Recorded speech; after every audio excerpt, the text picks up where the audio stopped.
सिंधुदुर्ग सह्याद्रीच्या कुशीत वसलेल्या निसर्गसंपन्न पारपोली गावात पर्यटन व पर्यावरण संवर्धनाला चालना देणारा फुलपाखरू महोत्सव मोठ्या उत्साहात साजरा करण्यात आला। वन विभागाच्या वतीने आयोजित या कार्यक्रमात सह्याद्री प्रदेशाची जैवविविधता आणि त्याचे महत्त्व अधोरेखित करण्यात आले।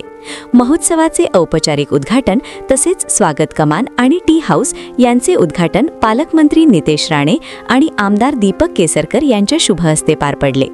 पर्यटकांचे आकर्षण ठरणाऱ्या या उपक्रमाची उभारणी सिंधुरत्न योजनेअंतर्गत करण्यात आली आहे। या महोत्सवाद्वारे फुलपाखरांच्या विविध प्रजातींचे दर्शन घडवून पर्यावरणाबाबत जनजागृती निर्माण करण्यात आली। तसेच निसर्ग पर्यटनाचा एक अनोखा अनुभवही पर्यटकांना देण्यात आला। हा अभिनव उपक्रम पारपोलीसह संपूर्ण सिंधुदुर्ग जिल्ह्याच्या नैसर्गिक वैभवाला एक नवे राष्ट्रीय व्यासपीठ प्रदान करणारा आहे। यामुळे स्थानिक पर्यटन उद्योगाला महत्त्वाची चालना मिळेल अशी अपेक्षा व्यक्त करण्यात आली आहे।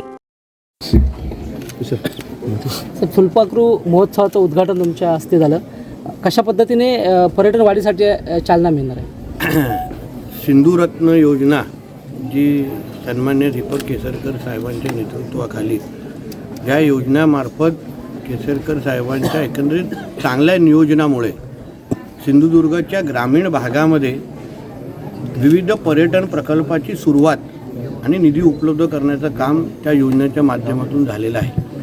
आमच्या वैभववाडीमध्ये असलेलं ग्लास पूल, इकडे असलेलं ह्या फुलपाखरू प्रकल्पाबरोबर आता इथे ट्री हाऊस म्हणजे मेन गेट बांधणं, सगळे जे सुविधा त्याच्यामुळे फुलपाखरू प्रकल्प महोत्सवाच्या बरोबर हा पूर्ण भाग पर्यटनाच्या माध्यमातून विकसित कसा होईल याची पुरेपूर काळजी आणि नियोजन केसरकर साहेबांनी सिंधुरत्नाच्या माध्यमातून घेतली होती आणि त्या अंतर्गत हा फुलपाखरू महोत्सव दरवर्षीप्रमाणे आधी वर्षी साजरा झालेला आहे।